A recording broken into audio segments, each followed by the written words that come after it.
Hello. Welcome again to Awaken and Ascend. And if you're new here, I am Jennifer Regular, your host.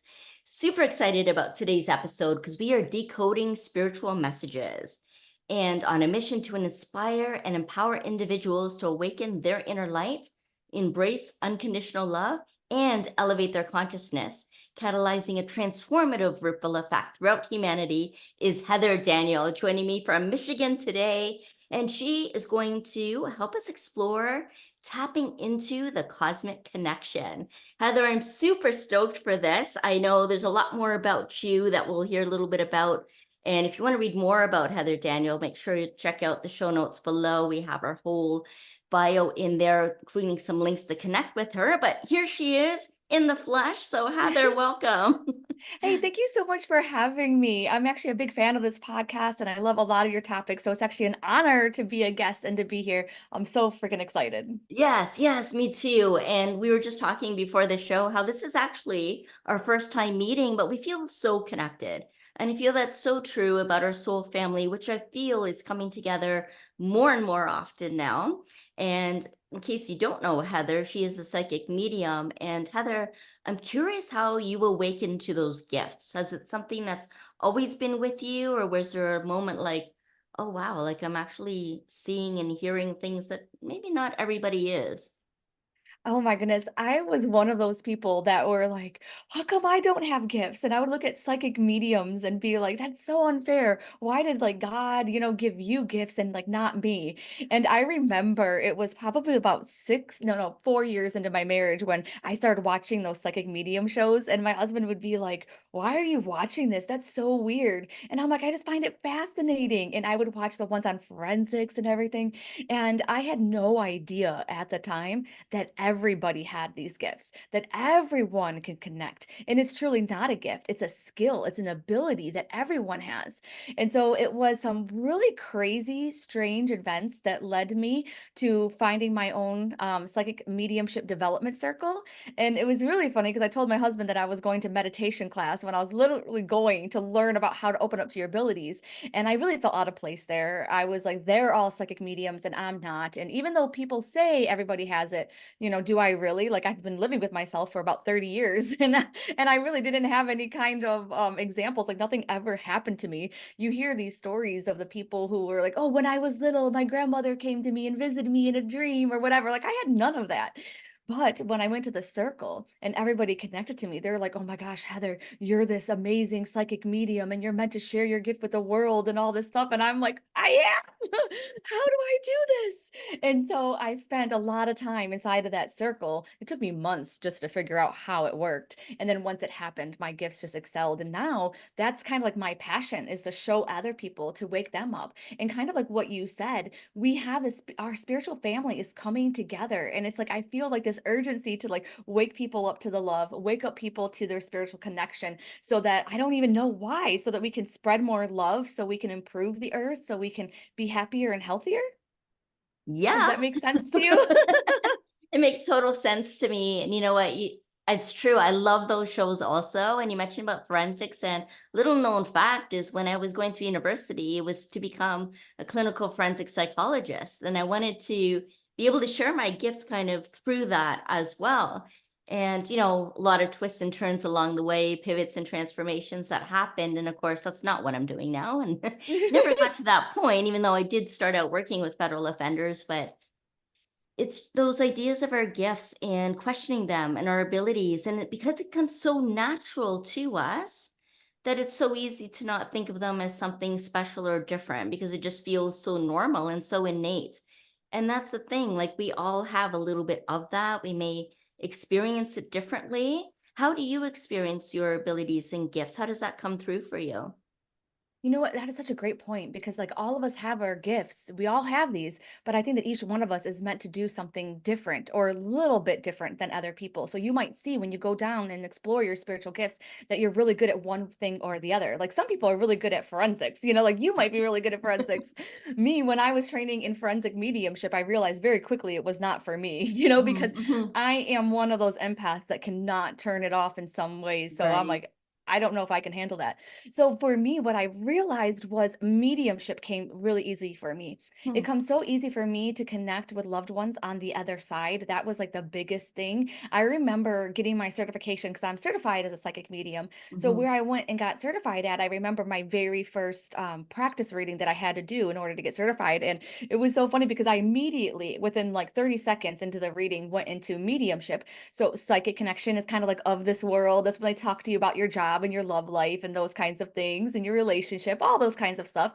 But mediumship is when you connect to the other side. And so Yeah. I was immediately connecting with this woman's man. It was a man. It was actually her father. But the teacher walked by and she was like, "Heather, what are you doing? No, you're only doing psychic right now." And I remember like getting yelled at by her because it's just something that was a little bit more easier for me. And Mm. I'm happy in a way because I get to learn like when I'm connecting psychically versus mediumship. But that is a really, really big one is that I realized that. But here's the funny thing. It is past loved ones that I'm really great at connecting with, Mhm. but it's Mhm. not so much like other spirits. Like if there's like a haunted house or something, that's really not my forte, Uh-huh. or if it's, angels, which I talk to my angels, but angels don't really talk too much to me. Of course, I could probably work on those skills, and I'm not Mhm. saying my angels don't talk to me, but you understand this, right? Yes. Yeah. It's that mediumship past loved one connection. But I think that's kind of the reason why I think that I'm so good at it or it just comes naturally is because my grandmother passed away in 2011. And I think that's what truly catapulted my abilities, Mm. opened me up to the spiritual realm because my grandmother was my everything. She was like the only person that I thought that loved me in the world. And she was like my mother and always there for me, always my rock. And then when she passed away, it was like kind of like I didn't have that foundation anymore. Yes. So it was her, and here's a really funny story, just in case anybody has any kind of fear over spiritual stuff. Like, I got you. I know how you feel about this because my grandma had passed away, and it had been like a few months since then. And I was walking outside with some friends, and all of a suddenly, I felt something underneath my ponytail, like the back of my head, underneath my hair, and it was Mhm. moving, and Mhm. it freaked me out. Like, of course, it'd freak anybody out. And I was like, "Oh my gosh, what is this?" And I screamed to my friends, and I'm like, "What is this thing?" And they lifted up my ponytail, and there was a butterfly that landed on the back of my head underneath my ponytail. I was like, okay, well, it was a butterfly, right? So that's kind of cool and everything else. So I looked it up, I Googled it, and they were like, I'll never forget this because it changed my life. Is that butterflies are often signs from past loved ones. And Mhm. that's when I was like, oh my gosh, is that grandma? And it just kind of just catapulted from there. It just kind of created this butterfly effect, Yeah. you know? Wow. Yes. But Wow. I think that we often see that, don't we? Like where there's some kind of catalyst for your spiritual growth, your spiritual transformation. Absolutely. There is that catalyst, and also being able to understand what the messages even mean, right? We're talking about decoding the spiritual messages. So I'm curious, because there's a lot of people that wonder, is it my angels? Is it my guides? Is it my head? Is it my ego? Am I making all this stuff up? Like to know what's real, what's not. How do we practice discernment? How do we know which is the voice of a past loved one or a guide or an angel or something else entirely? And how do we actually decode the messages?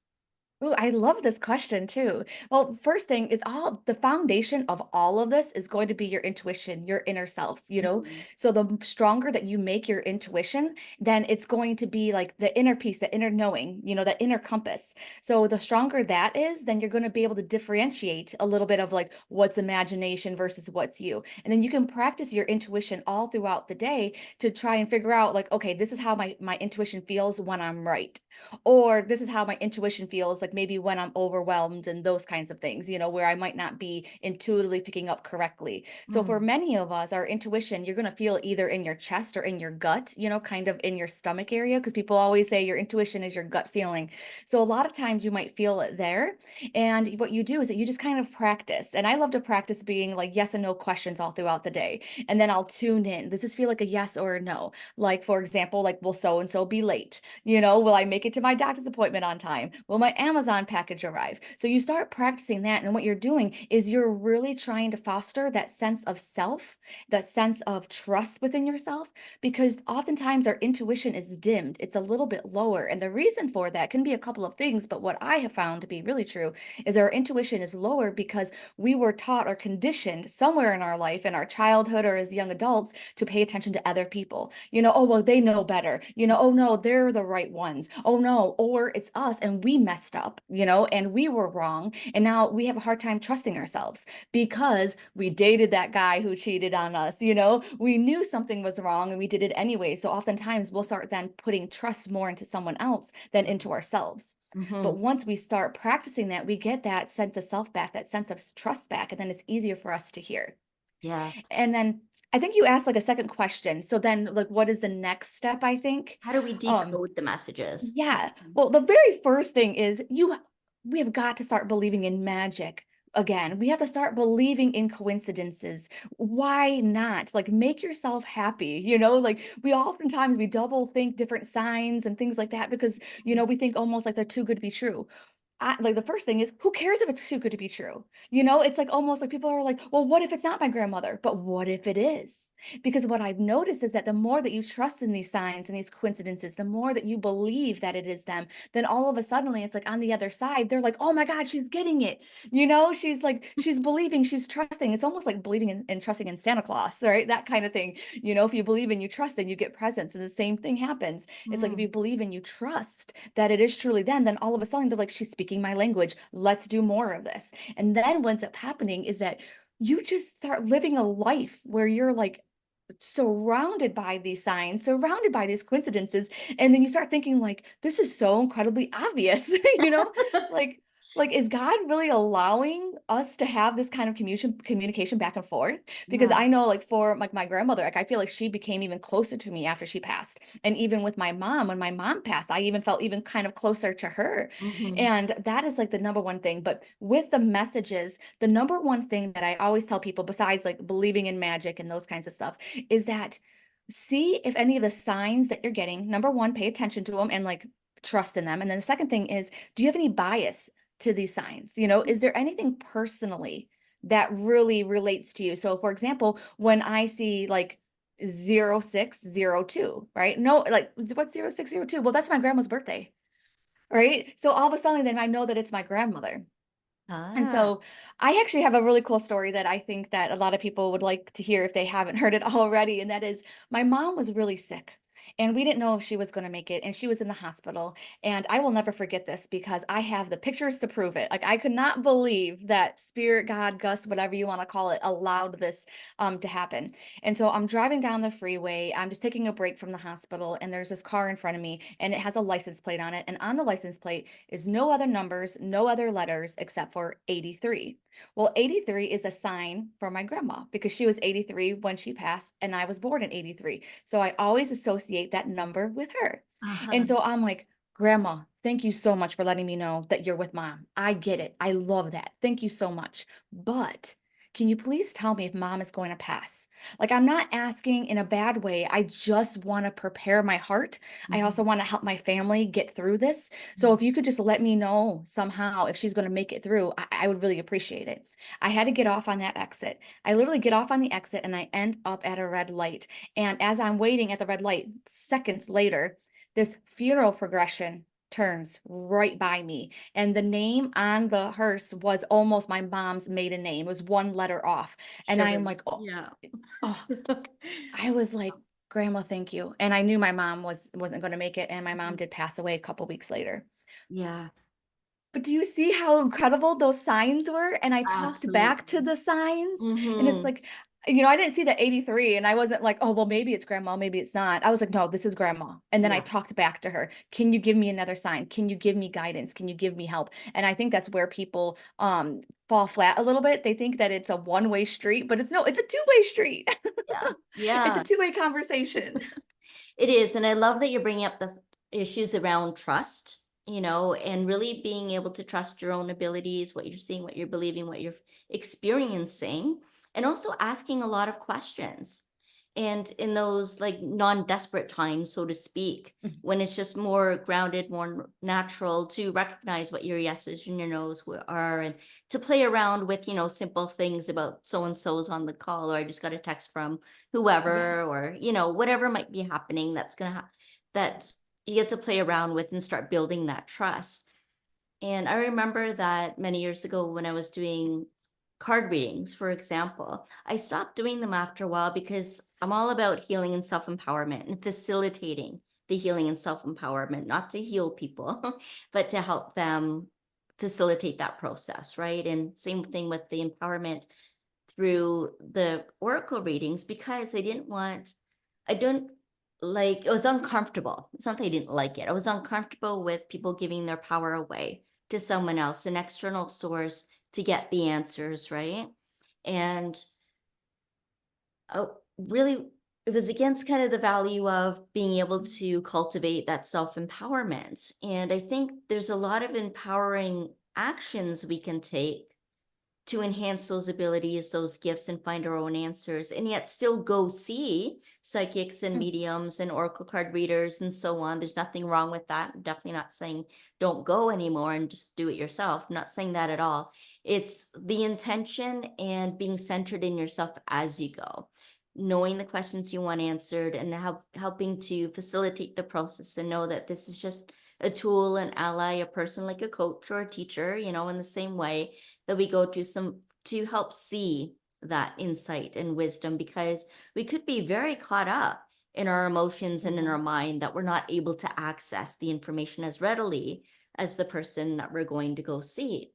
But to do it in a way that's out of love and not fear or desperation or grasping at something, to be grounded and centered in that. So is there any advice that way that you can give to people who are seeking out your services, or for another psychic medium type of person, things to be aware of and how they may find the right person? Because there are a lot of people out Oh, there wow. too that, there's some horror stories of people who take advantage of people's vulnerabilities and so on. So what are some of the things that people can prepare themselves with mentally, physically, financially, and so on?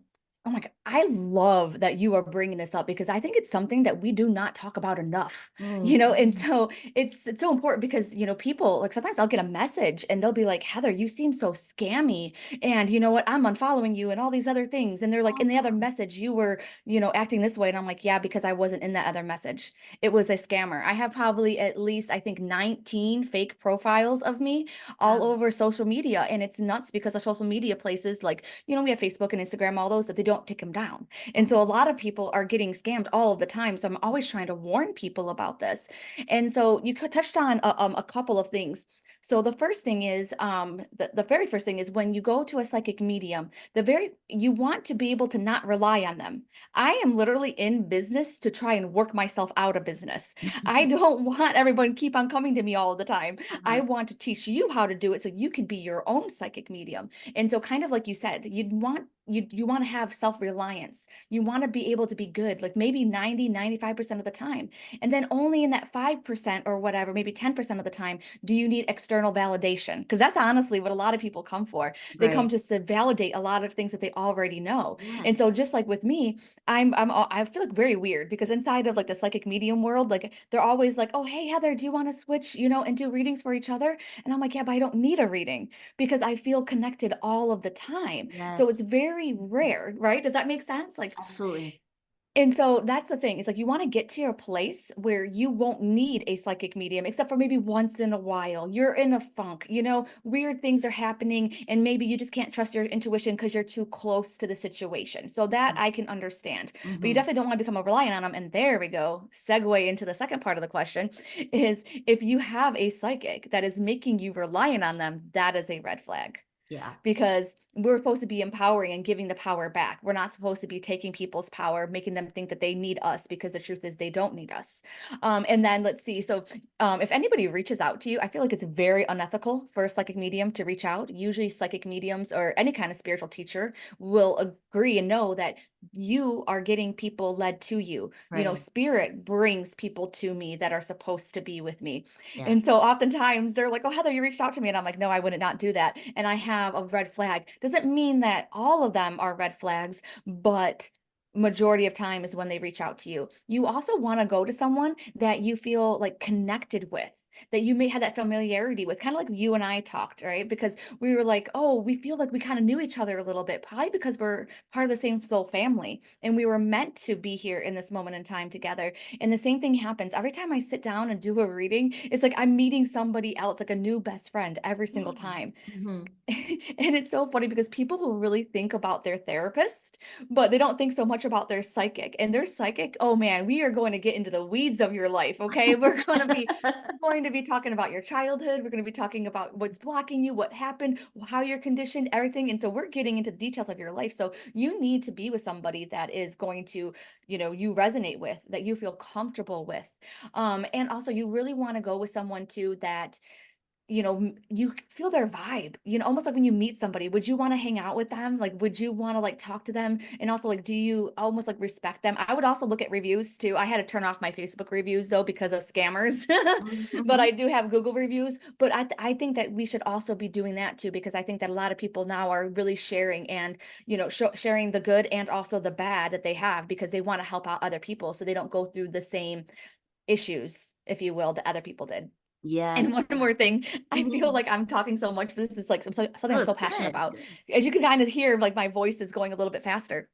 That is the reason why that I'm still here. That is the reason why that I'm still doing readings is because there are so many scammers out there, or there's so many people who used to be able to connect, but maybe they got ego driven, maybe they just started going down this wrong path, and now all of a suddenly they can't, but they can't connect, but they're still connecting and getting people's money and stuff like that. And I've seen that happen so much that that's why I said I'm gonna keep on staying in business. I'm gonna keep on doing readings because at least then that's less people getting scammed. And I Yes. will, yeah, does that make, yeah. Yes, Sorry, yeah. yeah, such valuable information there. So really take that to heart. And similarly, I love that you spoke about the numbers as well, like your grandmother's birthday showing up for you and her age and, asking for signs and all of that, because they're not the normal numbers that a lot of us are familiar with, right? Like the angel numbers. And sometimes people attach to that too. They're looking for things that have already been referenced, that they already know and see, and that's become common in some ways, right? In some circles like the 1111 and 111 and Yes. 444 and so on, right? Like all of those gateways, and they're all, of course, very meaningful numbers and so on. But it's not just that; it can be very personal as well, not just for the collective or collective sense about things, like you mentioned about your grandmother's birthday and certain numbers that are meaningful for you. And no, not everyone's going to understand 062 or Yeah, exactly. 83, All those any ones. of those numbers. Are not like the 444, for example, right? So really looking at that and trusting that even if you're receiving something different, how is it resonating for you? Is it meaningful for you? What's the purpose in that? Is it answering a question that you've been thinking about, for example, or that you've actually asked? So I love that you also brought up too about what kind of signs that you receive, because there's so many different ways that these Mm, messages can come from us. So yeah, so important to be able to decode them and trust your ability to do that. And we were also said that we're going to talk about tapping into that cosmic connection. So you were saying, how we've been talking a little bit about tapping into source and recognizing when it's, real and when it's not, and when it's a fake person and when it's not. And, whether a book is useful for us, even doesn't have to be a person. It could be a book we pick up or an audio program or whatever it might be. But how do we enhance one's ability to tap into that cosmic connection? Like cosmic guidance, it's such a subtle influence and it has so much profound impact through that. Not everyone's aware of it, yet we're all impacted by it. But if we oh, actually do want to tap into that cosmic connection, how can we help people do that? okay, so some people are going to love me when I say this, and that is meditating is amazing. Meditating is awesome. Meditating is what helped me, but I know that it's hard for others to meditate. And so, what I would suggest, if you can meditate, that is awesome. That's going to help raise your vibration. It's going to help create space between your thoughts.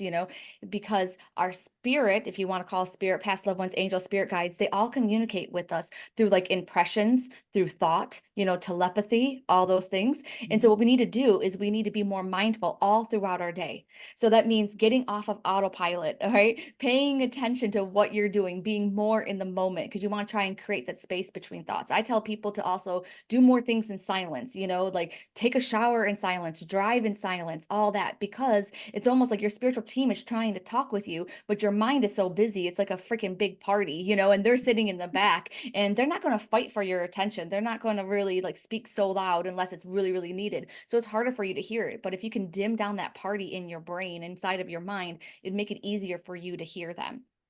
And so now I forgot kind of like where I was going with this, but that is like the number one thing is going to be mindfulness. And you can do it with a meditation as well. And then also creating that two-way dialogue. And Mhm. so you're going to start asking them for signs. Assign a number to your past loved one. See if you see it. If you see it, ask another question. Create that. Because I'm really on this passion lately of our spiritual life is not separate from us. It is the same. It is the biggest part of us. So that's why I love getting people things that they can do all throughout their day because everybody's like, oh, I'm so busy. I don't have time to do this. I don't have time to do that. So connect all throughout your day. And I think that a lot of times that our spirit guides talk to us through numbers because we're always looking at the clock, Yeah, well, that's or true. isn't it? So we're always looking at the clock. So look at the clock. What number do you keep on seeing? Is it related to your past loved one? Is it related to yourself or somebody else in your family that's living? Maybe that's guidance that you should reach out to them, or assign numbers to people, being like, okay, if you're talking about so and so, here's a number and that number. That's what I love to do. Mm. And Mhm. just to let you know, like it is all about your body and your mind. So the more that you take care of your body, the more you're going to feel those impressions. The more you take care of your mind, the more you're going to hear those things. So you can do it while cooking dinner. So kind of like as you're cooking dinner and stuff like that, hey, who's around me? See if any thoughts come up. See any impressions. Do you feel someone touching your shoulder? Did all of a sudden you feel your hair move? A lot of people don't realize that spirit feels like cobwebs a lot of the times. So you Mm. might feel cobwebs on your face or like you have a hair on you and you can't get it off because that's kind of like what they feel like. And so I like to have people kind of decode the message in that kind of way, like all throughout your days, having fun, decreasing your thoughts, and going ahead and being more aware of your body so that you can pay attention. A lot of people think, like, oh, I started thinking about so and so who passed away the other day out of the blue. Yeah, because they were right next to you and you were tuning into their energy. And Mm. so I love it when people can meditate while driving, which is not with your eyes closed or anything else like that. It's just that you're mindful. Every time that your brain starts wandering off, come back to driving.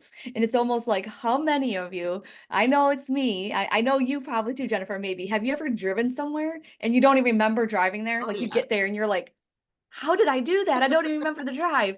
And Yeah. so we need to stop getting off that autopilot. We need to start getting on or off that autopilot. We need to stop doing that.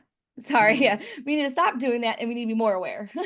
More aware, yeah, and the meditation, like, it's just opening up that receptivity, right? As you're saying, like, Oh, as we calm yes. our mind, cultivate spaciousness, meditate, whatever it may be, it's just to open up, to Mm-hmm. be able to receive, to increase your capacity to receive the messages, to actually hear them, to listen to them, because they are subtle most of the time, and Yep. just continuing to create more and more awareness, right? To be able to receive receive our And you, gifts, and receive yes. those messages, and to, yeah, just give ourselves the space to even just breathe, you And know? you keep on saying receive, and that's Yeah. so hard for so many people. And Yes. so receiving can be difficult because they're like, okay, Heather, I'm doing all the things. I'm meditating, I'm doing this and that. Well, receiving might be the problem that you're having. So what I like people to do is to look at their daily life. How are they receiving? Can they receive compliments? Can they receive gifts without feeling guilty and bad and all this bad energy? Can they receive someone doing something for them? So that's what I had to do. I had to start with just receiving compliments, and it was very difficult, just saying thank you and then working my way up. Like, oh, honey, can you get me a glass of water? Oh, can you do this for me? Very awkward at first, but it helped my receiving skills. So if Yes. you are one that's been trying to do all those things, then I think with you saying receiving, I don't know why it was just standing out to me, Mhm. might be the little thing that they were looking for, the little missing Yes, puzzle yes. piece. And then you also mentioned about opening the dialogue, right? Just starting the conversation, asking some questions, and it could be through writing, through speaking, through art, through dance. It can be in Mm, any way of expression, just opening the dialogue in some way. And that's why so many of us, medium psychics, coaches, and mentors, and so on, offer discovery calls, and mm. ways of connecting so that we can open the dialogue to have connection. And so I'd love for you to share, Heather, how people can connect with you. Oh, yes, I would love for you to keep in touch with me, reach out to me anytime. I am the real, REAL, HeatherDanielle.com. I put the real in there because there's so many scammers. I was like, hey, I am the real Heather Danielle. Okay. I like So that. that is my website, but I hang out on Facebook a lot too. So Rise into Your Power is my Facebook group. And we do fun like intuition games and things like that. We're kind of like just like a small little family. And I love that too. And I also have a free spiritual library too that you guys can grab as well. So I'll make sure that you get that link to that. So that will give you a whole bunch of really goodnesses to dive into. Fantastic. Yeah, we love being able to offer so many different resources, things that people can tap into so that they can start gaining the insights, see what's resonating with them and unlock, some of that wisdom that's inside of them too. So be sure to Mm. have all the links down there below for you. And of course, our gifts are going to be there if you're open to receive them. We have those available for you. And if you like this video, then give us a thumbs up so more people can be part of this too, and we can get the word out there. And we'd love to hear your comments. So there's space for you to do that as well. Again, I'm Jennifer Regular, the founder of Lighting the Path and host of Awaken and Ascend. I hope you all decide to join me again next week. We're here every Wednesday at 3 p.m. Pacific. But before we leave, Heather, I'd love to know if there's any more wisdom that you have to part or any messages that you're receiving at the moment that you'd like to share with the audience that's listening right now. The first thing, as soon as you said that, trust came up. Just Uh-huh. trust. And you don't have to share it with anybody. That's a big thing. I really get that a lot of people don't have a lot of people in their life that understand them, that really don't understand the spiritual sense, that might even stop them from believing the spiritual. And that's okay. You don't have to tell them. Just find your family. So Jennifer and your wonderful, community that you're building here, they can be your family. My family on Rise into Your Power, they can be your family and help you through this. So just trust, keep on going, but get support, get people who are just like you. Be around people that love you and that is going to help show you the way. Good people, I hear good people is what we need to be around. Good people. Love it. Yes. Thank you so much. Thank you so, so much. I loved our conversation. Lots of energy, lots of passion, and let's just keep up the good vibes, right? Keep up the For good sure. vibes. Yes, thank you so much, Jennifer. It's been so much fun. Thank you everyone for listening in. And then definitely I forgot, comment below because I'm definitely going to be checking out the comments and everything else. If you have any questions, any takeaways, I would love to hear them too. Yay. Awesome. Thank you so much, everyone. Thank you so much, Heather. And we'll see you all again next time on Awaken and Ascend.